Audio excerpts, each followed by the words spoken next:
Donc, on va faire petite explication. La correction d'exercice, ce sera plus simple que uniquement sur papier. Donc, pour l'exercice 29, page 161, on est embêté avec cette résolution d'équation, tout simplement parce que le x est au dénominateur. Donc, on n'a pas l'habitude, on ne sait pas, c'est un peu compliqué. Pour autant, on va s'en sortir. On peut essayer déjà de simplifier l'écriture. Première chose, je simplifie l'écriture. Ce qui est bien, c'est que j'ai le même dénominateur pour les deux fractions. Donc, je n'ai qu'à ajouter les nombres d'en haut. Ça va me faire 3 sur 3x égale 357. Et là, déjà, première chose, je vais pouvoir simplifier mes 3. Donc, je n'oublie pas, 3, c'est toujours 3 fois 1. Je ne mets pas 0, surtout pas. Donc, il me reste 1 sur x égale 357. Il y en a qui vont déjà savoir la réponse, qui vont déjà avoir l'idée. On prend l'inverse.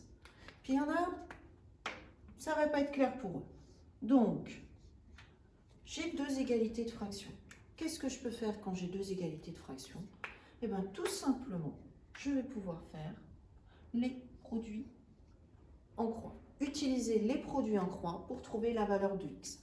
C'est comme si j'avais un petit tableau de proportionnalité, comme ceci. Et donc, je multiplie la diagonale que je connais, je divise par le troisième nombre et je trouve la valeur de x. Donc, x, c'est 1 fois 1, ça fait 1, sur 357. Si je prends l'inverse, c'est pareil, ça va à peine plus vite de se dire, je prends l'inverse, tout simplement. Pour le petit b, c'est la même chose. Donc, le petit b, vous faites tout seul. C, qui nous donnera la même technique à utiliser pour le D. Donc, c'est pareil. Dans le C, ce qui nous embête, c'est qu'on a cette fois-ci des x de chaque côté. Donc, on est un petit peu embêté parce que on n'a pas l'habitude. Alors, autant on se dit, bon ben, c'est au dénominateur, je sais faire, j'ai vu juste avant. Mais j'en ai de part et d'autre du égal. J'en ai côté fenêtre et côté porte, donc ça marche pas bien. Je vais donc du coup tout mettre côté fenêtre. Et le 1/5 là qui m'enquiquine, le plus 1/5, je vais le mettre côté porte. Donc je me débarrasse du 2 sur 5x, donc je vais faire moins 2 sur 5x pour maintenir l'équilibre de l'équation. Je fais moins 2 sur 5x de l'autre côté. Donc, ça va me donner 3 moins 2 sur 5x. 3 sur 5x moins 2 sur 5x. Il me reste 1 sur 5x. Plus le 1/5. J'y vais étape par étape. Et 2 sur 5x moins 2 sur 5x, ça fait 0. Attention, plus 1/5, moins 1/5. Je ne peux pas barrer, je ne peux pas éliminer, ça ne marche pas. Donc, il faut que je me débarrasse de mon plus 1/5. Je vais faire moins 1/5 de chaque côté. Et je me retrouve avec 1 sur 5x égale moins 2 cinquièmes. Hop, je recommence comme ici. Je vous laisse finir tout seul. Le but, c'est que vous compreniez que vous appliquez les choses une par une. On passe directement au 30, du coup. Pour le 30, c'est pareil. Là, c'est... Oh, qu'est-ce qu'on va faire avec ça? C'est compliqué, c'est tout mélangé, on ne sait plus quoi faire. Bon, deux solutions.